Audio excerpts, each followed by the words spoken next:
தமிழ் திரைப்பட தயாரிப்பாளர் சங்கத்தின் செயற்குழு கூட்டம் நடந்தது. நீங்கள் சமீபத்தில் பார்த்துருப்பீங்க. திரு ஆர்கே செல்வமணி அவர்கள், பெப்சி தலைவர், தொழிலாளர் அமைப்பின் தலைவர் அவர்கள் தமிழ் திரைப்பட தயாரிப்பாளர்கள் சங்கத்தின் பல அவதூறுகளை சொல்லி இன்று பாரம்பரியமிக்கமான தமிழ் திரைப்பட தயாரிப்பாளர் சங்கத்துடன் 1-to-1, ஏன்னா கிட்டத்தட்ட ஒரு 50 வருஷங்களாக பெப்சி அமைப்பும் தமிழ் திரைப்பட தயாரிப்பாளர் சங்கமும் தொழில் ஒத்துழைப்பும் அதற்கு சார்ந்த விதிமுறைகளும் எப்படி பண்ணணுங்கிறத பேசி முடித்து அதை பின்பற்றி இருந்தாங்க. இன்று அவர் சில காரணங்களுக்காக 1-to-1 தமிழ் திரைப்பட தயாரிப்பாளர் சங்கத்தில் இல்லைன்னு சொல்லி அறிவிச்சிருக்காரு. அவர் தான் முதல்ல அறிவித்தார். நாங்கள் பலமுறை பல பேச்சுவார்த்தைகளை நடத்தினோம். அவங்க அதுக்கு உடன்படலை. அவங்க எங்களுடைய இங்கேருந்து எஸ்ஓ பீரியட் இந்த தமிழ் திரைப்பட தயாரிப்பாளர் சங்கத்தில் 2018-19 எஸ்ஓ பீரியடு கவர்மெண்ட் இந்த சங்கத்தை எடுத்து இருந்தபோது நிர்வாகம் இல்லாத சமயத்தில் சில தயாரிப்பாளர்கள், படம் எடுத்து இருக்கிற தயாரிப்பாளர்கள் எப்படி ஒரு கண்டிஷன்ஸ் எப்படி எடுக்கிறதுங்கிறதுக்காக நடப்பு தயாரிப்பாளர் சங்கம்ங்கிறத ஆரம்பித்தாங்க. அது அந்த காலகட்டத்தில் இங்கே நிர்வாகம் இல்லை, தயாரிப்பாளர்களுக்கு ஒரு பாதுகாப்பு இல்லாத சூழ்நிலையில் அவங்க அதை ஆரம்பித்தாங்க. அதை ஒரு 30 பேர் ஆரம்பித்தாங்க. அதை ஆரம்பித்து காலப்போக்கில் அது போயிட்டு இருந்தது. அதுக்கப்புறம் 2020 இங்கே தேர்தல் நடந்து இங்கே நிர்வாகம் வந்ததுக்கப்புறமும் அதை நாங்கள் எங்களோட சேர்ந்து ஒரு அமைப்பாக, தயாரிப்பாளர்கள் எல்லாம் முதலீடு பண்ணுறவங்க எல்லாம் ஒரு அமைப்பாக இருக்கணும்னு நாங்களும் அதை கேட்டுக்கொண்டோம். அது பல பேச்சுவார்த்தைகள் நடந்தும் அவங்க அதை ஒரு சங்கமாக நடத்தி கொண்டு போகணுன்னு நினச்சிட்டே இருந்தாங்க. ஆனால் விதிமுறைகளை தமிழ் திரைப்பட தயாரிப்பாளர் சங்கம் இந்த திரைத்துறைக்கு எப்படி தயாரிப்பாளர்களை எப்படி வழி நடத்தணுங்கிற முடிவுகளை இங்கேருந்து தான் போயிட்டு இருந்தது. அதுவும் பெப்சி தொழிலாளர்களும் அதை பின்பற்றியிருந்தாங்க. இதுக்கு இயக்குனர் எம் பாரதிராஜா அவர்கள் ஒரு மரியாதை நிமித்தமாக நாங்களும் அதை ரொம்ப கேட்டு டிஸ்டர்ப் பண்ணாமல் இப்படியே இருக்கட்டும். ஏன்னா ஒரு தயாரிப்பாளர்கள் முதலீடு செய்கிறவங்க ஒன்றா இருந்தால் தான் நடக்குங்கிறத பல லெட்டர்களும் பேச்சுவார்த்தையும் நடந்தும் நடக்கலை. இந்த சூழ்நிலையில் இன்னொரு அமைப்பான நடப்பு தயாரிப்பாளர் சங்கத்துடன் பெப்சி அமைப்பு புது விதிமுறைகளை கொண்டு வராங்க. இது ஒரு பேரலல் அசோசியேஷனை சப்போர்ட் பண்ணுற தொழிலாளர் அமைப்பை நாங்கள் வன்மையாக கண்டிக்கிறோம். ஏன்னா ஒரு தயாரிப்பாளர்கள் இன்றைக்கி பல முதலீடுகளை போட்டு இன்றைக்கி வெற்றி தோல்விங்கிறது சினிமா துறையில் எல்லாருக்கும் தெரிஞ்சது தான். ஆனால் மேக்ஸிமம் பர்சன்டேஜ் தயாரிப்பாளர்கள் பாதிக்கப்பட்டிருக்காங்க.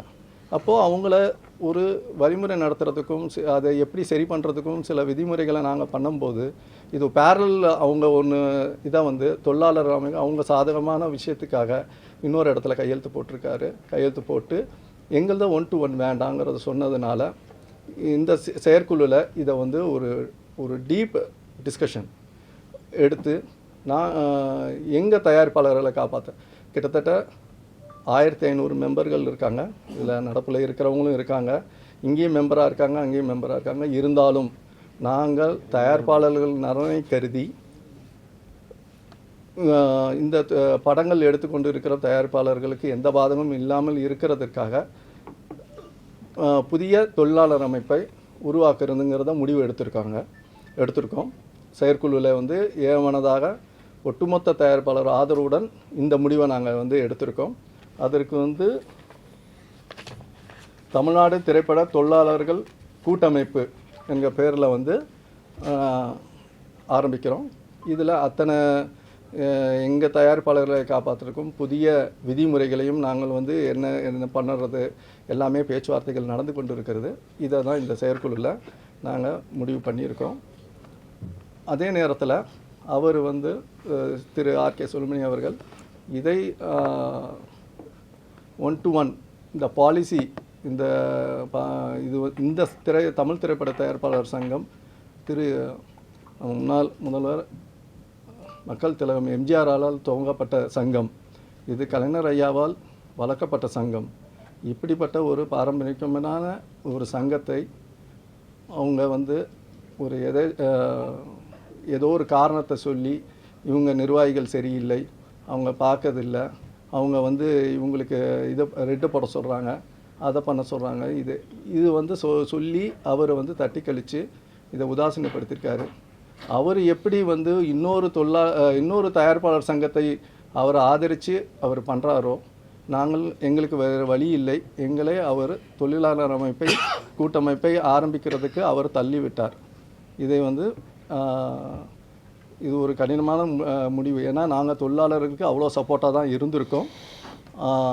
ஆனால் அவர் அதெல்லாம் நினைக்கல. ஏதோ ஒரு காரணத்தை சொல்லி தனிப்பட்ட முறையில் எங்கள் நிர்வாகிகளை தாக்கி பேசி அவர் வந்து அதை சொல்லியிருக்காரு. இதை திசை திருப்புறாரு. ஏன்னா இன்றைக்கி பெப்சியில் வந்து நாங்கள் நிர்வாகத்துக்கு 2020 தேர்தல் நடந்து புதிய நிர்வாகம் வந்தபோது சம்பள உயர்வையும் நாங்கள் பேசி முடித்து விட்டோம். அந்த சம்பளம் இது போயிட்டுருக்கு. இப்போது இருக்க சூழ்நிலையில் போன வருஷம் வந்து நாங்கள் மறுசீரமைப்புக்கு என்ற பேரில் ஒரு வருஷம் ஸ்டாட்டிஸ்கோ பண்ணுவோம். ஏன்னா படங்கள் வந்து சரியான வியாபாரங்கள் வந்து சரியாக இல்லை. அதனால் பெரிய படங்களை தவிர சிறு முதலீட்டு படங்களுக்கு மிகப்பெரிய பாதிப்புகள் இருக்கிறதுனால இதை கொஞ்சம் மெயின்டைன் பண்ண சொல்லி இதே ரேட் கார்டை வச்சு பாலிசி டிசிஷனாக நம்ம கொஞ்ச நாளைக்கு போகணும்னு நாங்களும் பேசினோம். அதை பேசிகிட்டே இருக்கும்போது அவர் இன்றைக்கி ரேட்டை வந்து இன்க்ரீஸ் பண்ணுறதுக்கும் அவங்களுடைய இதை வந்து கேட்குறாங்க, தப்பு இல்லை. ஆனால் அதே நேரத்தில் எங்களுடைய சூழ்நிலைகளும் நாங்கள் சொல்லி இன்றைக்கி வந்து அதை செயல்படுத்த முடியாதுன்னு சொன்னோம். இப்போ வந்து பிஎஃப்இஎஸ்ஐ அப்படிங்கிற ஒரு இதை வந்து கொண்டு வராங்க. பிஎஃப் வந்து ஒரு பெர்மனண்ட் எம்ப்ளாயீஸுக்கு பிஎஃப்ஐ இஎஸ்ஐ எல்லாம் வந்து கொடுக்கப்படுறாங்க, பெரிய கார்ப்பரேட் கம்பெனிஸ்க்கெல்லாம். இது வந்து சட்ட ரீதியாக வந்து நம்ம சினிமா துறையில் வந்து எல்லாருமே வந்து டெம்பரரி கான்ட்ராக்ட் பேசிஸில் தான் இருக்காங்க. இதை வந்து கொண்டு வரதுக்கு அவங்க ட்ரை பண்ணுறாங்க. அதுக்கு ஒரு ஃபெஸ்ராங்கிற ஒரு அமைப்பை வந்து திரு ஆர்கே சுப்ரமணி அவர்கள் உருவாக்கியிருக்காங்க. அந்த ஃபெஸ்ரா அமைப்பு வந்து என்னென்னா 23 யூனியன்கள் சேர்ந்தது பெப்சி. அதில் இருக்க தொழிலாளர்கள் அத்தனை பேரும் ஃபெஸ்ராவில் கார்டு வாங்கினா தான் வேலை இருக்குது, யூனியனில் மெம்பராக இருந்தால் வேலை இல்லை, இதில் வந்து கார்டு வாங்குங்கன்னு ஒரு கொடையின் கீழ் கொண்டு வர்றதுக்குள்ள இதை வந்து அவர் அமைச்சிருக்காரு. அது உள்ள நிர்வாகிகள் யாருன்னு தெரியாது. அதுக்கு ஒரே அமைப்பு அந்த இதை வந்து நாங்கள் கடுமையாக எதிர்க்கிறோம். ஏன்னா இதில் வந்து கொண்டு வர்றதுனால ஒரு 30%, ஒரு 15%, 30% இன்க்ரிமெண்ட்டு சம்பளம், இந்த பிஎஃப்இஎஸ்ஐ ஒரு கிட்டத்தட்ட 28% கிட்ட வரும், டேக்ஸ் எல்லாம் சேர்த்தா. இது எல்லாமே ப்ரொடியூசர் கிட்ட வருது. டோட்டலாக வந்து இதை வந்து நாங்கள் வந்து கடுமையாக இருக்கிறோம். ஏன்னா 23 யூனியன்லேருந்து இருக்க வேலையாட்களை நாங்கள் வந்து கேட்குறோம். அவர் ஒரு கொடையின் கீழ் கொண்டு வந்து மொத்தத்தையும் கண்ட்ரோலில் வைக்கிறதுக்கு உள்ள சிஸ்டம் தான் அந்த அதை நாங்கள் எதிர்க்கிறோம். இதை டிசை திருப்பதான் அவர் வந்து கம்ப்ளீட்டாக வந்து நிர்வாகிகளே எங்களை வந்து அதை பண்ண சொல்கிறாரு, இது பண்ண சொல்கிறான்னு சொல்கிறாரு. அங்கே வேலை எல்லா தொழிலாளர்களுக்கும் கிடைக்கணுங்கிறதுக்காக தான் நாங்களும் சொல்கிறோம். அவர் வந்து அதை திசை திருப்ப இந்த வேலையை பண்ணிகிட்ருக்காரு. இதை நாங்கள் ஒரு அறிக்கையாக இந்த செயற்குழுவில் நாங்கள் பேசி முடிவு பண்ணி எங்களுக்குள்ள தொழிலாளர் அமைப்பு, எங்களுக்கு சப்போர்ட்டாக இருக்கிற தொழிலாளர்களை வச்சு நாங்கள் பண்ணுறோங்கிற முடிவை வந்து செயற்குழுவில் எடுத்திருக்கோம். இதை வந்து நாங்கள் அறிக்கையாக பத்திரிகைக்கு நாங்கள் கொடுக்குறோம். வணக்கம். இதுதான் மெயினான ஒரு விஷயம். வேறு எதாக இருந்தாலும் கேளுங்க. பேர் தமிழில் இங்கிலீஷில் பெப்சின்னு சொல்கிறோம் இல்லையா, இந்திய திரைப்பட தொழிலாளர் சம்மேளனம். அது மாதிரி வந்து தமிழ்நாடு திரைப்பட தொழிலாளர்கள் கூட்டமைப்பு, அதை இங்கிலீஷில் பெப்சிக்கு இதுக்கு என்ன சார் வித்தியாசம்? சேலரி வைஸா பெரிய டிஃப்ரென்ஸஸ். வேலைகள் எல்லாருக்கும் கிடைக்கணும். ஏன்னா திரு செல்வமணி அவர்கள் வந்து அவங்க என்ன சொன்னாங்கன்னா, கிட்டத்தட்ட 25,000 மெம்பர்கள் இருக்காங்க. எத்தனை பேருக்கு ரொட்டேஷன் முறையில் அவங்க வேலை வாங்கி கொடுத்துருக்காங்க? அவர் குறிப்பிட்ட பேர்களுக்கு மட்டும்தான் வேலை இருக்குது பெப்சியில் கிடைக்குதே தவிர, இதை வந்து அவர் வந்து இதை ஃபெஸ்ராங்கிற ஒரு இதில் கொண்டு வந்து எல்லாத்தையும் பண்ணி எத்தனை பேருக்கு ரொட்டேஷன் முறையில் வேலை கொடுக்குறாருங்கிறது இது வரைக்கும் ஒன்றும் டேட்டா கிடையாது. அதே நேரத்தில் நாங்கள் அமைக்கிறதுல வந்து புதிய ரேட் கார்டு, சிறு முதலீட்டு படங்களுக்கு என்ன மாதிரி சம்பளங்கள் எல்லாமே வந்து புதிய உருவாக்கி அதை வந்து இப்போ இருக்க தயாரிப்பாளர்கள் சொல்ல போகிறோம் சார். சார் சினிமா வந்து லேபர்ன்றது ஸ்கில் லேபர்ஸ் தான் இட்ஸ் அ சேலஞ்ச் சார். நிறைய பெரிய படங்கள் சின்ன படம் எதாவது ஸ்கில் லேபர்ஸ் சார். பட் அந்த ஸ்கில் லேபர்ஸ் நிறைய பேர் வந்து பெப்சியில் இது வரைக்கும் இருந்திருக்காங்க. இப்போ உங்களுக்கு எப்படி ரெக்ரூட் பண்ண போறீங்க சார்? அதாவது ஒன்றும் இல்லை சார், இப்போ இருக்கிற தொழிலாளர்களுக்கு வேலை தரணும். தமிழ்நாட்டில் படித்துவிட்டு விஸ்காம் படிச்சுட்டு வேலைவாய்ப்பு தேடிக்கொண்டிருக்கிற புதிய இளைஞர்களுக்கு வேலைவாய்ப்பு தரணுன்றது அடிப்படையில் தான் இந்த திட்டமே உருவாக்கப்பட்டிருக்குது. அனைத்து தரப்பட்ட தொழிலாளர்களுக்கும் ஒரு தொழில் உறுதி செய்யப்படுகிற திட்டமாக தான் இந்த அமைப்பு உருவாக்கப்பட்டிருக்கு. அதே மாதிரி நேரத்தில் நடப்பு தயாரிப்பாளர் சங்கம் தலைவர் சொன்ன மாதிரி கடந்த காலத்தில் வரலாற்று சிறப்புமிக்க இந்த சங்கங்கள் இருந்தபொழுது 1-to-1 தமிழ் திரைப்பட தயாரிப்பாளர் சங்கத்துக்கும் பெப்சிக்கு மட்டுமே இருந்ததை இன்றைக்கு தன்னுடைய பணக்கார நண்பர்களுக்காக செல்லுமணி அவர்கள் பெப்சியை கொண்டு போய் அந்த ஒப்பந்தம் அங்கே நடப்பு சங்கத்தில் போட்டு, நடப்பு சங்கத்தில் 23-24 எடுத்த படங்கள் பார்த்திங்கன்னா 18 படம் 23வது வருஷத்தில், 24வது வருஷத்தில் பார்த்திங்கன்னா 25 படம் தான். ஆனால் ஒட்டுமொத்தமாக ரிலீஸ் ஆன படங்கள் வந்து 23ல் 225 படம், 24ல் 250 படம். அப்போ தயாரிப்பாளர்கள் எந்த தயாரிப்பாளர்கள் பெப்சி தொழிலாளர்களுக்கு வேலை கொடுத்துருக்காங்கன்னா 100% விழுக்காடு தமிழ் திரைப்பட தயாரிப்பாளர் சங்கத்தை உறுப்பினர்கள் தான் வேலை கொடுத்துருக்காங்க. அந்த தொழிலாளர்கள் புறந்தள்ளிட்டு ஒரு பணக்கார நண்பர்களுக்காக போய் நடப்பு சங்கத்தில் ஒரு 8 படம் 10 படம் நடக்கிற சங்கத்தில் போய் ஒப்பந்தம் இதை மீறி வரலாற்று சிறப்புமிக்க இந்த இதை மீறி ஒப்பந்தம் போட்டிருக்கிறாருன்னா அவர் தொழிலாளர் மேலே இருக்கிற அக்கறையில் பண்ணல. அதனால தான் தமிழ் திரைப்பட தயாரிப்பாளர் சங்கம் என்றைக்குமே தொழிலாளர் பக்கம் தொழிலாளர் நலன் பற்றி சிந்திக்கிறதுனால இந்த புதிய கூட்டமைப்பை உருவாக்கியிருக்கு. கூட்டமைப்பு ஆரம்பிக்கிறதுல உண்மையிலே நல்ல பாராட்டுற விஷயம். நான் என்ன சொன்னா, ஒரு மூட்டு பூச்சி பையன் வீடு கொடுக்குற கதையாட்டம் செல்வமணியோ இல்லை சுவாமிநாதன் XYZ யாரோ அங்க அதிகாரம் பண்ணக்கூடிய நிர்வாகிகளுக்கோசம் நம்ம வந்து மற்ற லேபர்ஸ் பாதிப்பாங்க அவங்கள வெளியேற்றதுக்கு முயற்சி நீங்க செய்யலையா? அது ஏன்னா சம்பளம் கொடுக்குற முதலாளி நீங்க சார். அது இல்லை சார், அது எங்கள் இன்னொரு அமைப்பில் போய் தலையிட்டு நிர்வாகிகளை மாற்றுறது எங்கே வேலை, அது அந்த அமைப்பில் இருக்கிற ஓட்டு போட்ட தகுதி உள்ளவங்க முடிவு பண்ண வேண்டிய விஷயம். எங்கள் தமிழ் திரைப்பட தயாரிப்பாளர் சங்கத்தில் இருக்கிற எல்லா உறுப்பினர்களுக்கும் தொழில் நிறைய நல்ல உறவு இருக்கணும். அவங்க தொழில் எந்த விதத்திலும் பாதிச்சிடக்கூடாதுன்றதுக்காக தான் தமிழ்நாடு திரைப்பட தொழிலாளர் கூட்டமைப்பு என்கிற அமைப்பை நாங்கள் உருவாக்கியிருக்கிறோம். எப்படி ஒரு காலத்தில் தென்னிந்திய இயக்குனர் சங்கம் என்பது பெயர் மாற்றம் செய்யப்பட்டு தமிழ் திரைப்பட இயக்குனர் சங்கம் என்பது உருவானுச்சோ அதே மாதிரி தான் இன்றைக்கி தமிழ்நாட்டில் இருக்கிற இளைஞர்களுக்கும் இப்போ கரண்ட்டில் இருக்கிற தொழிலாளர்களுக்கும் ஒரு வேலை வாய்ப்பு கிடைக்கணும். தமிழ்நாடு திரைப்பட தொழிலாளர் கூட்டமைப்பை நாங்கள் உருவாக்கி இருக்கிறோம். இது தமிழ்நாடு சார்ந்த பிரச்சனை. தமிழ்நாட்டு இளைஞர்களுக்கு வேலை வாய்ப்பை உருவாக்க வேண்டும் என்பதற்காக உருவாக்கப்படுகிற அமைப்பு. சார், நீங்கள் இயங்காமல் இருக்கும்போது நடப்பு சங்கம் வந்தது, மறுபடியும் நீங்க இயங்க ஆரம்பிச்சீங்க. ஆமா, அது உங்களோட சேர்க்க எந்த முயற்சி, ஏன் எப்படி அது தனியா விட்டீங்க, ஏன் உங்களால மறுபடியும் இல்லை சேர்க்கறதுக்கு நாங்கள் தலைவர் ஏற்கனவே சொன்ன மாதிரி பல்வேறு கட்டத்தில் பல்வேறு முயற்சி எடுத்தோம். ஆனால் அவங்க வந்து எந்த விதத்துலையும் வந்து எங்களோட உடன்பட்டு வராதனால நாங்கள் எங்களுடைய அடிப்படை தன்மையை நாங்கள் இழக்கிறதுக்கு வாய்ப்பு இல்லாமல் இருந்தோம். நம்ம விட்டு கொடுக்க மாட்டோம், அது எங்களுடைய உரிமை. ஆமாம் ஆமாம் ஆமாம். அவங்கள வந்து உங்களுக்குள்ள கொண்டு வர முடியல. இல்லை சார், இன்னொரு அமைப்பு நீங்களே சொல்றீங்க. ஆமா, இயங்காம இருக்கும்போது சங்கம் வந்தது, இப்ப நீங்க இயங்க ஆரம்பிச்சீங்க. இல்லை நான் சார் இங்கேருந்து இதான் நீங்கள் சொல்கிறாங்க, இங்கேருந்து ஒருத்தர் தனி கொடுத்தனம் போயிட்டார், குடும்பத்திலேருந்து ஒருத்தர் தனி கொடுத்தனம் போனதுக்கப்புறம் பல்வேறு முயற்சிகள் பெரியவங்க இருந்தாங்க, முயற்சி ஏற்படுத்தி ஒரே குடும்பமாக இருப்போன்னு வாங்கன்னு பல கட்ட பேச்சுவார்த்தை நடத்துகிறோம். அந்த தனியாக போனவர் வந்து சேர்ந்தால் தானே அவர் வரமாட்டேன்னு பிடிவாதமாக அங்கே இருந்துட்டார்னா அப்போ இங்கே இருக்கிற அமைப்பை நாங்கள் உருவாக்கின அமைப்பு அடிப்படை அமைப்பை காப்பாற்றி ஆகணுமில்ல, அதுதான் நாங்கள் இப்போ காப்பாற்றிட்டு இருக்கிறோம்னு சொல்லுவோம். ஆமாம்,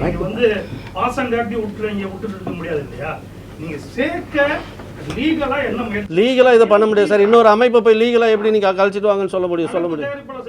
இல்லை சார், பல பேச்சுவார்த்தைகள் நாங்கள் வந்து கேட்டு ஒன்றா இயங்கி செய்வோம்னு மீட்டிங்க்கெல்லாம் நாங்கள் சில பாலிசி டிசிஷன் இது ஒரு இண்டஸ்ட்ரி, சினிமா இண்டஸ்ட்ரியில் இது ஒரு பாலிசி டிசிஷன் இங்கேருந்து எடுத்தால் எல்லாருக்கும் இது ஒரு பாதுகாப்பான அமைப்புங்கிறதே வந்து அந்த தொழில் சார்ந்த ஆளுங்களுக்கு உள்ள பாதுகாப்பு தான் அமைப்புகள். அது வந்து இங்கேக்குள்ள வந்து பேசுனாங்க, இங்கேருந்து வந்து பேசிட்டு சேர்றோம் தான் சொன்னாங்க. ஆனால் அங்கே இருக்க சில நிர்வாகிகள் அதை வந்து விட்டு கொடுக்காம என்ன சொல்கிறது, அங்கே ஒரு பதவி இருக்குது அதுக்காக இங்கே வந்தால் வர முடியாது, இதெல்லாம் வந்து விட்டு கொடுக்காம இருக்கிறதுக்காக அவங்க வரமாட்டேன்றாங்க சார். பாலிசியாகவே நாங்கள் கேட்டோம். நாங்கள் ரொம்ப சாஃப்டாக, ஏன்னா நம்ம ஃபஸ்ட்டு ஒரு நோட்டீஸ் கொடுத்தோம், இதை கலைச்சிட்டு வாங்கன்றத. நாங்கள் வந்த உடனே அப்போ வந்து நாங்கள் வந்து பாலிசியை வந்து ஒரு நோட்டீஸே கொடுத்தோம். கலைச்சிட்டு வந்துடுங்க, அதெல்லாமே ரெக்கார்டு இருக்குது நோடுதுண்ணா. அப்புறம் ரொம்ப ஹார்டாக, ஏன்னா அவங்களும் சக தயாரிப்பாளர்கள் தான், இங்கே இருக்க மெம்பர்ஸ் தான். இயக்குனர் பாரதராஜா அவர்களை மரியாதையாக நாங்களும் எல்லாருமே தான் பார்க்குறோம். அதுக்காக ஒரு மரியாதைக்காக இருந்தோம். அது வந்து கொஞ்சம் காலப்போக்கில் அதை தள்ளி எங்களோட சேர்ந்து அவங்களும் பயணித்தாங்க. நடப்பு தயாரிப்பாளர் சங்கமும் எங்களோட பாலிசி டிசிஷனில் சேர்ந்து பயணித்தாங்க. இப்போது அவங்க தன்னிச்சையாக முடிவு எடுக்கிறதுக்குன்னா, அப்போ பாலிசி டிசிஷன் வந்து ஒரு இண்டஸ்ட்ரியை வந்து அது வந்து டேமேஜ் பண்ணும். இண்டஸ்ட்ரி முதலீடு போடுற தயாரிப்பாளர்களுக்கு இன்றைக்கி இருக்கிற காலகட்டத்தோட மாற்றங்களுக்கு ஏற்ற மாதிரி அவங்க ஒரு டிசிஷன், நாங்கள் ஒரு டிசிஷன் போது தனியாக இருக்கும்போது எங்கள் தயாரிப்பாளரை காப்பாற்றுறதுக்கு தான் இந்த முடிவு எடுத்தோம். அதுதான். இதை தாண்டி செல்லுமணி, நீங்கள் அந்த பொதுக்குழு முடிஞ்ச பிறகு அந்த பேட்டியில் நீங்கள் கவனிச்சிருப்பீங்க, ஊடகத்தார் இருக்கீங்க, பத்திரிகையாளர்லாம் இருக்கீங்க, நாங்கள் சொல்ல தெரிஞ்சுக்கிறதில்ல. நீங்கள் அந்த விஷுவலில் நாங்கள் ஃபுல்லாகவே பார்த்தோம். அதில் வந்து அவங்கள ஏதோ நாங்கள் அடியாளாக பயன்படுத்துகிற மாதிரி எங்கள் சங்கத்து செயலாளர் பெயரை குறிப்பிட்டு அவர் தனுஷ் பிரச்சனைக்காக தான் இந்த மாதிரி எங்களை வந்து கட்ட பஞ்சாயத்து பண்ணி பணம் வாங்கி தர சொன்னாங்கன்னு ஒரு அபாண்டமான ஒரு குற்றச்சாட்டை வந்து எங்கள் நிர்வாகி பேரில் வச்சார். அது முற்றிலும் தவறானது, கண்டனத்துக்குரியது. ஏன்னா எங்கள் நிர்வாகியாக இருக்கிறவங்க அவர் தமிழ் திரைப்பட தயாரிப்பாளர் சங்க செயலாளர் மட்டும் இல்லை, அடிப்படையில் இங்கே அவர் உறுப்பினர். ஒரு உறுப்பினருக்கு ஏற்பட்ட பிரச்சனை அவர் சங்கத்தில் அன்றைக்கி அவர் கடிதம் கொடுத்து அந்த சங்கம் அந்த பிரச்சனையை பேசுகிறது அது தொடர்ந்து நடந்துகிட்ருக்கு. அப்படி இருக்குள்ள அந்த பிரச்சனையை கூட்டு தான் நாங்கள் பேசக்குள்ள, நாங்கள் அவரோ அந்த தயாரிப்பாளர் கதிரேசனோ இந்த பணத்தை வட்டி போட்டு வாங்கி கொடுக்குன்னு அவங்க கேட்கல. இவர் தான் சொன்னார், இந்த மாதிரி அவங்க பணம் தரேன்னு சொல்கிறாங்க, அதனால் நம்ம பேசலாமான்னு சொல்லக்குள்ள, அப்போ தான் நாங்கள் இப்போ படம் பண்ணுறதுக்கு தான் நம்ம அட்வான்ஸ் கொடுத்தோம். அன்னைக்கு 7 வருஷத்துக்கு முன்னாடி என்ன அவர் சம்பளம் வாங்கினாரோ அந்த சம்பளத்தின் அடிப்படையில் அட்வான்ஸ் கொடுத்தோம். அந்த சம்பளத்துக்கு எங்களுக்கு படம் பண்ணி கொடுக்குன்னு சொல்லி தான் நாங்கள் கேட்டோம். இதே இடத்துல பெப்சி, நடப்பு சங்கம், தயாரிப்பாளர் சங்கம் எல்லா நிர்வாகிகளும் உட்காந்து பேசினப்ப இதே செல்வமணி வந்து ஒத்துக்கிட்டு போனது 100% அல்ல 200% தயாரிப்பாளர் அட்வான்ஸ் கொடுத்த படத்துக்கு கால் ஷீட்டு தரணுன்றது நான் ஏற்றுக்கொள்கிறேன். இட்லி கடை படம் ஷூட்டிங் முடிஞ்சதுக்கப்புறம் இந்த அக்டோபர் மாதத்தில் 2 பிரச்சனை இருந்தது. தனுஷ் பிரச்சனை, தலைவருக்கு ஒரு படம் ஒரு பிரச்சனை, கதிரேசன் சாருக்கு ஒரு பிரச்சனை இருந்துச்சு. 2 படத்தையும் நாங்கள் வந்து தனுஷ்கிட்ட கால் ஷீட் தரணும்னு தான் நாங்கள் பேசுவோம். அதுதான் முறை. 100க்கு 100% இல்லை 200% ஏற்றுக்கொள்ள வேண்டிய விஷயம். கட்ட பஞ்சாயத்து பண்ணுறது இல்லை, வட்டிக்கு பணம் வாங்குறது இல்லை அப்படின்னு சொல்லிட்டு தான் இப்போ முடிவு பண்ணிட்டு போனோம். எந்த சூழ்நிலையிலையும் நாங்கள் வந்து பணம் வாங்கி கொடுங்கன்னு நாங்கள் 5 கோடி வாங்கி தாங்க, 20 கோடி வாங்கி தாங்க, நான் பணமாக கேட்கல, கால் ஷீட் தான் கேட்குறோம். இது கடந்த காலத்தில் இருந்து இருக்குது. இப்போ அடியாளாக பயன்படுத்திக்கிட்டேன்னு கேட்குறாரு. 3 வருஷம் நான் தலைவர் சொன்ன மாதிரி அட்டாக் கமிட்டி இருந்தப்போ வடிவேல் வந்து 3 வருஷம் நிறுத்தி வச்சுருந்தீங்களே, அப்போ நீங்கள் அந்த செஞ்சீங்களே, அப்போ அது சரியா? அவங்களே தான் இப்போவும் நடப்பு சங்கத்தில் நிர்வாகிகளாக இருக்காங்க. அவங்களுக்கு அவங்களோட தான் அவர் வந்து பயணிக்கிறார். அதே வடிவேலு பிரச்சனையை கொண்டாந்து இப்போ தான் நாங்கள் இங்கே பேசி தீர்த்து தான் திரும்பி அவர் வந்து ரீஎன்ட்ரி ஆகி நடிச்சிட்ருக்கார். அப்படி இருக்குள்ள அன்னைக்கு இதே நாங்கள் அடியாளாக பயன்படுத்துகிறோன்னு சொல்கிற செல்வமணி சாரை கேட்குறேன். நாங்கள் இங்கே தயாரிப்பாளர் படம் எடுத்து ரிலீஸுக்கு நாளைக்கு ரிலீஸ்னால் இன்றைக்கி அப்போல்லாம் லேப் லெட்ரு, லேபில் வந்து பெப்சி தொழிலாளர்களுடைய சம்பளம் எவ்வளோ பாக்கி இருந்ததுன்னு எத்தனோ முறை வந்து எங்ககிட்ட கடிதம் கொடுத்து அந்த கடிதத்தின் அடிப்படையில் நாங்கள் அவங்களுக்கு எங்கள் தயாரிப்பாளர்கிட்ட வந்து பணத்தை வாங்கி அவங்களுக்கு செட்டில் பண்ணி கொடுத்துருக்கோமே. அப்போ எங்களை அடியாளாக பயன்படுத்திக்கிட்டாரா? ஆனால் அந்த வீடியோவில் அவர் பேசின போது அந்த இதில் பேசும்போது இவர் கதிரேசன் சார் மேட்டில் 3 கோடி ரூபாய் ஒரு அட்வான்ஸ் கொடுத்ததாகவும் 2 வருடம் கழிச்சு வந்து தனுஷ் வந்து திருப்பி கொடுத்து இவங்க அக்செப்ட் பண்ணல, அதனால எங்களுக்கு படம் பண்ணாங்க, இவரால் பணம் பண்ண முடியல அவர் சொன்னது இதுதான் சார். அதுக்கான பதில் அப்புறம் 6 கோடிக்கு கொடுத்தோம், அப்புறம் ஒத்துக்கல 8 கோடி கொடுத்தோம், 16 கோடி கேட்டாங்க. இல்லை சார், கொஞ்ச நாளைக்கு முன்னாடி சொன்னேன், தெளிவாக சொன்னோமே, 7 வருஷத்துக்கு முன்னாடி வட்டிக்கு பணம் கொடுக்கல கதிரேசன். அவர் படத்தை நடிக்கிறதுக்கு கால் ஷீட்டுக்கு அட்வான்ஸாக கொடுத்த தொகை தான் அந்த பணம் 3 கோடி + 1 4 நினைக்கிறேன். 3 கோடி அப்போ முன்ன பின்ன இருக்கும், அது தெரிஞ்சுக்கிங்க. அட்வான்ஸ் கொடுத்தது படம் கால் ஷீட்டு கேட்டு தான், வட்டிக்கு பணம் தரல. அவர் வட்டிக்கு தரேன்னு அவர் தான் சொல்கிறார். அவரே நாங்கள் கேட்கல, எங்கள் தயாரிப்பாளர் சங்கம் அப்படி பேசலை, பெப்சி அப்படி பேச வேணாம் தான் நாங்களும் சொல்கிறோம். இன்னும் கேட்டிங்கன்னா அந்த பிரச்சனை நடிகர் சங்கத்துக்கும் தயாரிப்பாளருக்கு சங்கத்துக்குமான பிரச்சனை. இவர் ஏன் நடுவில் வந்து கடை பஞ்சாயத்து பண்ணுறாரு? அப்போ தனுஷ் தனிப்பட்ட முறையில் தனுஷுக்கு ஏதாவது கமிட்மெண்ட் ஆகிருக்காருல, அவங்க அப்பாக்காக அவர் கமிட்மெண்ட் பேசுகிறாரா? நாங்கள் பணம் எங்கள் தயாரிப்பாளர் நடிகருக்கு கால் ஷீட்டை கேட்டு கால் ஷீட்டுக்காக 3 கோடி ரூபா அட்வான்ஸ் கொடுத்துருக்காரு சார். எந்த நடிகருக்கு வேணாலும் நம்ம தயாரிப்பாளர் கொடுக்குறாங்க. வாங்கின பணத்துக்கு அட்வான்ஸ் வாங்கின பணத்துக்கு படம் பண்ணி கொடுக்கணுன்றது தானே முறை. காலகாலமாக இருக்குது. இதுக்கு முன்னாடி எவ்வளோ பேர் நடந்துருக்கு. அந்த தானே திரும்பி கேட்குறோம், அதை தானே வலியுறுத்தி கேட்குறோம். அதில் தப்பு உண்மையிலே சார் அவரோட உழைச்ச பணம் கொடுத்துருக்காரு 3 கோடி.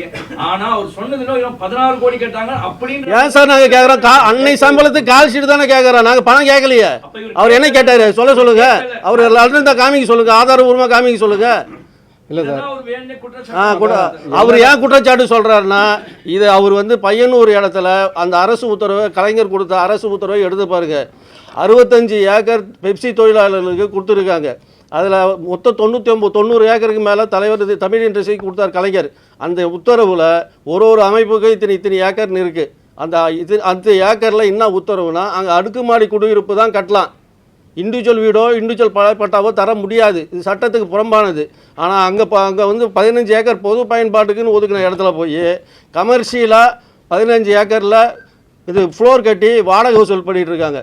அது வந்து இடமே வந்து சொசைட்டிக்கு வந்து அந்த அமைப்பில் இருக்கிற சொசைட்டியை கையாள வேண்டியது, சொசைட்டி நிர்வாகம் பண்ண வேண்டியது. ஆனால் அந்த சொசைட்டிக்கு அந்த இன்றைக்கி வாடகை அந்த சொசைட்டிக்கு அந்த பணம் போகலையான்னு எங்களுக்கு தெரியாது. நாங்கள் வீடு கட்டுறதுக்கு, அடுக்குமாடி குடியிருப்பு கட்டுறதுக்கு தான் நாங்கள் முயற்சி பண்ணிகிட்டு இருக்கிறோம். ஆனால் நீங்கள் கமர்ஷியலாக கட்டடம் கட்டி அரசாங்கத்திடமே பணம் வாங்கி கட்டடம் கட்டி அதில் பல்வேறு முறைகேடுகள் இருக்குது. அதை திசை திருப்பறதுக்காக நீங்கள் நடப்பு சங்கத்தோட கையெழுத்து போட்டு இந்த பிரச்சனை திசை திருப்பி, தனுஷ் பிரச்சனை, அந்த பிரச்சனை, இந்த பிரச்சனை திசை திருப்புறீங்க. எங்கள் தயாரிப்பாளர் கதிரேசனும் கேட்டது நாங்கள் கொடுத்த அட்வான்ஸுக்கு கால் ஷீட் தான்.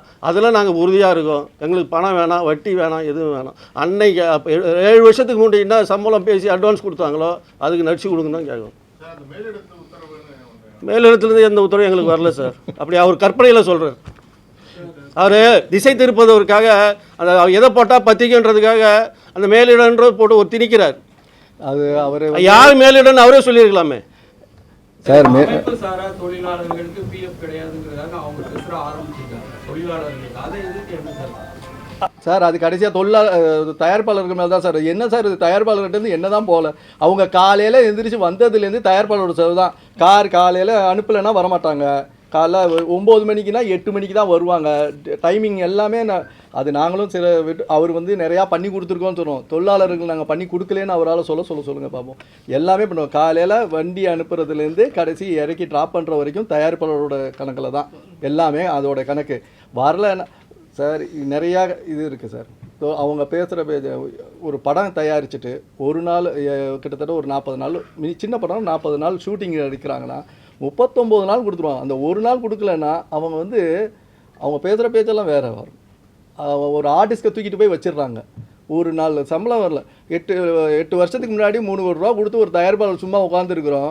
அதை வந்து பேசுகிறத வந்து நீங்கள் எப்படி கொச்சைப்படுத்தி பேசுவீங்க? உங்களோட ஒரு நாளுக்கு ஒரு படத்தோடைய ஆர்டிஸ்ட்டை தூக்கிட்டு போய் வச்சுக்கிறீங்க. அதுக்குள்ளே நிறையா விஷயங்கள். நான் சார், நிர்வாகத்துக்கு சங்கங்கிறது வந்து நிறையா பிரச்சனையை கையாளுறது எல்லாமே தான் இருக்க தான் செய்யும். அதை வந்து கொச்சைப்படுத்தி திசை திருப்பி தப்பான ஒரு விஷயத்தை வந்து நீங்கள் பண்ணுறது நியாயம் அப்படின்னு சொல்லி இன்னொருத்தர் மேலே தள்ளப்படுறத வந்து அதை வந்து அவர் பொது வெளிக்கு வரும்போது தான் நாங்கள் வர மாதிரி இருக்குது. இது மாதிரி ஏகப்பட்ட குற்றச்சாட்டுகள் இருக்குது. அவர் நிறையா விஷயங்களை திசை திருப்புறதுக்கு தான் இந்த பிரச்சனைகளை எடுத்து மாற்றி விட்றாரு. அதான் சார். நடப்பு தயாரிப்பு சங்கம் ஆரம்பிச்சிருக்காங்க. இப்போ இது மாதிரி ஒவ்வொருத்தரும் சங்கம் ஆரம்பிச்சிருக்கா. இப்போ நம்ம தயாரிப்பு சங்கத்துக்கு என்ன மாதிரி நீங்கள் ஒரு சங்கம் வச்சுருக்கீங்களா, அதனால கேட்குறீங்களா? சார், அதுக்காக தான் நடவடிக்கை எடுத்துருக்கேன் சார். இல்லை அதோட முடிவு தான் சார். உங்களுக்கு. இல்லை இதுக்கு முன்னாடி வந்து அந்த டைமில் வந்து தமிழ் திரைப்பட தயாரிப்பாளருக்கு தாய் சங்கமாக ஸ்டாம்பர் இருக்குது. அதுக்கு அடுத்து பார்த்தீங்கன்னா அதுக்கப்புறம் கில்டு இருக்குது, சின்ன சங்கங்கள் நிறையா இருக்குது. ஆனால் ஒரு இண்டஸ்ட்ரிக்கு அவங்க யாருக்கிட்டையும் போய் பெப்சி கையெழுத்து போட்டாங்களா? கில்டு எத்தனை வருஷமாக இருக்குது? கில்டுகிட்ட போய் போட்டாங்களா? அடுத்தது டிஜிட்டல் அசோசியேஷன் ஒன்று இருக்குது, சின்ன குட்டி சங்கங்கள் இருக்குது, எல்லார்கிட்டையும் போய் போடுறாங்களா? எங்கேயுமே போடலை. இது ஒரு மரபாக இங்கே வந்து ஒரு அமைப்பு, ஒரு ஃபார்மேஷனு வந்து கட்டுக்கோப்பு ஒன்று வேணுங்கிறதுக்கு நம்ம இருக்கிறோம். அதை பிரேக் பண்ணி நீங்கள் வேண்டாம், நீங்கள் ஒன்றும் பண்ணலை அதில் அவர் சொல்கிறது என்னென்னா, இங்கே யாரும் ஒழுங்காக ஒன்றா வரலை, நிர்வாகிகள் வரலைன்னு தனியாக தான் பண்ணுறாரு. ஒரு அமைப்புக்குள்ளே உங்களுக்கு வேண்டியது என்னவோ நாங்கள் செஞ்சு கொடுத்துருக்கோம். இது இருக்குது. இது வந்து யார் வராங்களோ, செயலாளர் ஒரு நாளைக்கு வர முடியாது, ஒரு நாள் நான் வர முடியாது, இருக்கோம்.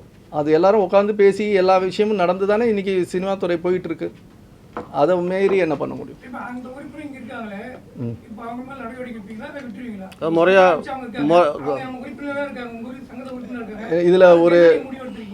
இதில் வந்து என்னென்னா, நடப்பு தயாரிப்பாளர் சங்கத்தில் இருக்க நிர்வாகி நிர்வாகிகள் இங்கே நிர்வாகத்தில் இருந்தவங்க தான்.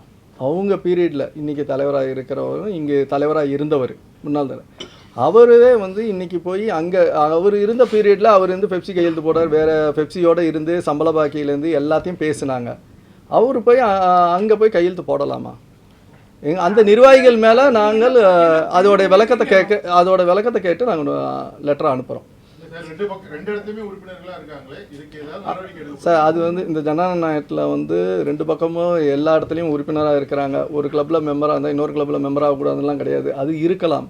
ஆனால் ஒரு சங்கத்துடைய ஸ்திரத்தன்மையை வந்து அவங்க வந்து அசைச்சு பார்த்து பண்ணும்போது அதுக்குள்ள முடிவுகளை நாங்கள் எடுத்து தான் சார் ஆகணும். இது வந்து இண்டிவிஜுவலை விட சங்கம் தான் பெருசு. தலைவர் சொல்கிற ஒரு அர்த்தம் என்னன்னா, இந்த தயாரிப்பாளர் சங்கத்திற்கு விரோதமாக இந்த சங்கத்துக்கு துரோகம் செய்த நிர்வாகிகளாக அங்கே நடப்பு சங்கத்தில் கையெழுத்து போட்டுக்கிறவங்க மீது தயாரிப்பாளர் சங்கம் இன்னைக்கு நடந்த செயற்குழுவில் நடவடிக்கை எடுக்கிறதா தீர்மானம் நிறைவேற்றிருக்கு. பெரிய குற்றச்சாட்டு ஒன்று இருக்கு சார். என்னன்னா தயாரிப்பாளர்கள் நிறைய பேர் பாதிப்படுறாங்க. சின்ன தயாரிப்பாளர், பெரிய தயாரிப்பாளர் பெப்சினால போய் மிரட்டுறதுலாம் நிறைய அதிகமாக நடந்துட்டு இருக்கு. இப்போ நீங்க ஆரம்பிக்கிற கூட்டமைப்புல அதை கவனத்தில் வச்சிருக்கீங்களா? அந்த மாதிரி எந்த ஒரு தயாரிப்பாளரும் பாதிக்கப்படக்கூடாது சார். 100% நிறைய பேர் பாதிக்கப்பட்டிருக்காங்க தயாரிப்பாளர்கள். இல்லை சார், இந்த தொழிலாளர் அமைப்பு ஆரம்பிக்கிறது வந்து ஒரு பெப்சி தொழிலாளர்கள் அங்கே இருக்கிறவங்களும் இங்கே வரலாம். நாங்கள் 2 பேரையுமே பாதுகாக்கிற மாதிரி தான் இந்த இது இருக்கும். தயாரிப்பாளர்களுக்கும் பாதுகாப்பாகவும் தொழிலாளர்களுக்கு பாதுகாப்பாகவும் தான் இந்த சங்கம் வந்து அமைக்கப்படும். அதுக்கு ஏற்ற மாதிரி பைலா தான் இங்கே சிஸ்டமே இருக்கும். ஒழுக்கம் தான் முக்கியம். நிறைய தயாரிப்பாளர்கள் வந்து அச்சுறுத்தப்படுகிறார். எங்களுக்கு அந்த நிலை தொடர அதான் சார் ஒரே ஒரு பாலிசி. ஒரே ஒரு சார் அவர் சொன்னா அது தப்பு இல்லை, நாங்கள் சொன்னா தப்புங்கிறார். ஒரே ஒரு பாலிசி டிசிஷன் தான் சார். எங்களை பொறுத்த வரைக்கும் வேலை நிறுத்தம் இருக்கக்கூடாது. இப்போ அவர் அறிக்கையில் என்ன கொடுத்துருக்காரு, நீங்கள் ஆரம்பித்தா நாங்கள் லெட்டர் கேட்போம். தயாரிப்பாளர் நீங்கள் முதலாளியாக பணம் போடுறவங்களா நாங்கள் பணம் போடுறவங்களா? லெட்டர் நீங்கள் எப்படி கேட்கலாம்? அதுவே குற்றமாச்சு. நீங்கள் வேலை நிறுத்தம் செய்வீங்கன்னு எல்லா இதுக்கும் சொல்கிறீங்க. வேலை நிறுத்தம்னு சொல்கிறதே இன்றைக்கி சட்டப்படி குற்றம். சிசிஐயில் வந்து அது பெரிய குற்றமான ஒரு விஷயம். ஒரு பணம் போட்டு இது பண்ணுறாங்க. இது சங்கங்களுக்கான பிரச்சனை. நீங்கள் இண்டிவிஜுவலாக போய் டார்கெட் பண்ணுறீங்க. நீங்கள் சங்கம்னா சங்கத்தோட போதுங்க, இண்டிவிஜுவலாக டார்கெட் பண்ண கூடாது. பொறுத்த வரைக்கும் செல்வமணி சார் வந்து அதை வந்து சொன்னது எனக்கு அவர் நிதானத்தை கதை பிடிச்சி இவ்வளோ வருஷமாக இந்த தொழிலாளர் அமைப்பில் இருந்து இங்கே தயாரிப்பாளர் சங்கத்துலேயும் மெம்பர் தான். அவருக்கு எல்லா விஷயமும் தெரியும். அவர் நிலை தடுமாறி பேசுகிறாருன்னு தான் என்னோட இதாக இருக்குது. ஏன்னா இவ்வளோ இது ஆக வேண்டிய அவசியம் இல்லை.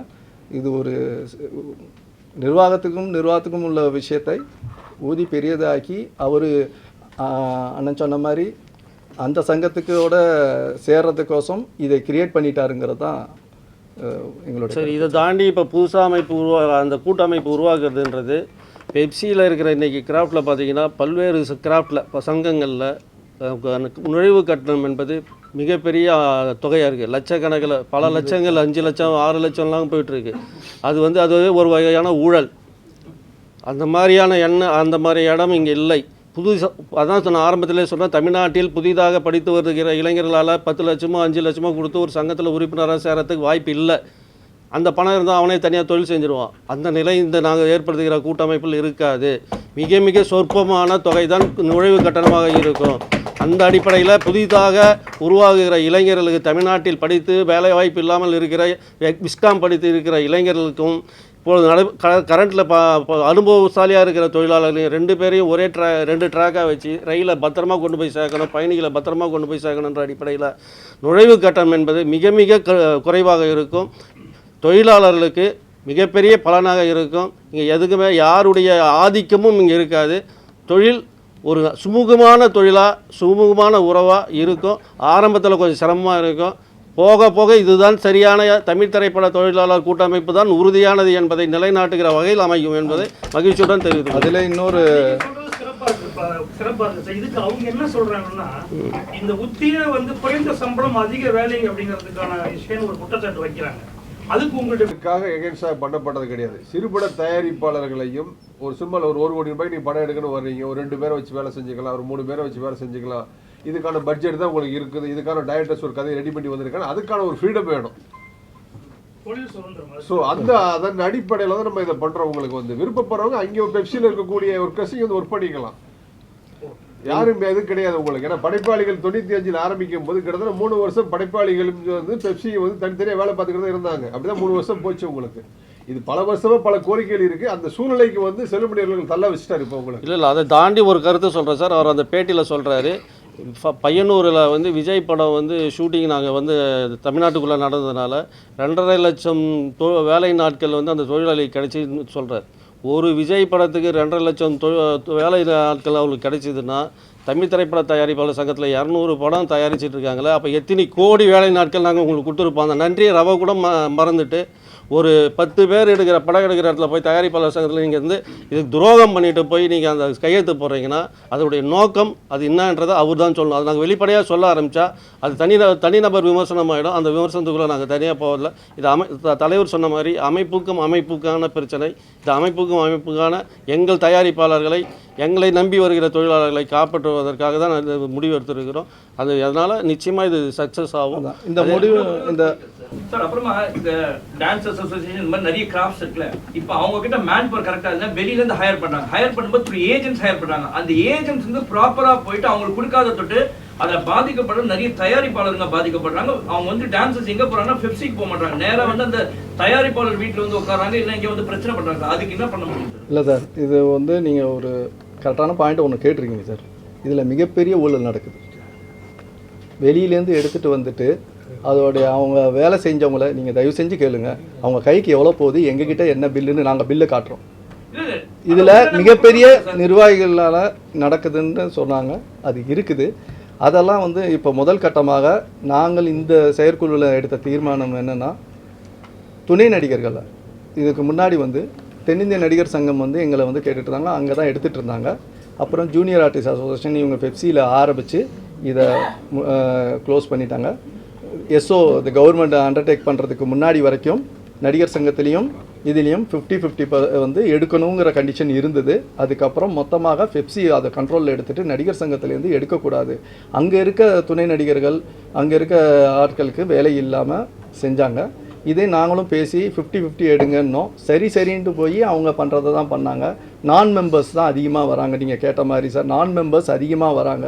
ஏன்னா ஒரு ஜூனியர் ஆர்டிஸ்ட் ரெஜிஸ்டர் அப்படின்னு பார்த்தீங்கன்னா 2000, 2500, 5000ன்றாங்க. அவங்களுக்கு கொடுத்து 500, 600 கன்வின்ஸ்களும் கொடுக்குறது இல்லை. இதில் மிகப்பெரிய ஊழல் நடந்துகிட்ருக்கு.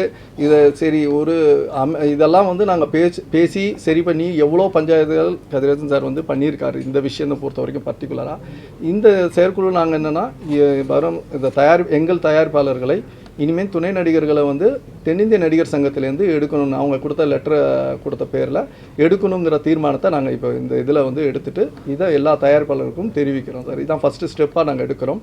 வாய்ஸ் ஓவர் டப்பிங் யூனியன்லேருந்து HV சேகர் அவங்க ஒரு அசோசியேஷன் இருக்குது, அமைப்பாகவே உள்ளே வரேன்றாங்க. நிறையா அமைப்புகள் அங்கே இருக்கிறவங்களே உள்ளே வரேன்றாங்க. எங்களோட நோக்கம் அப்படி இல்லை, எல்லாருக்கும் ஒழுங்காக வேலை கிடைக்கணுங்கிறதுனால நாங்கள் அதை வந்து பேச்சுவார்த்தையில் நடத்திட்டு இருக்கோம் சார்.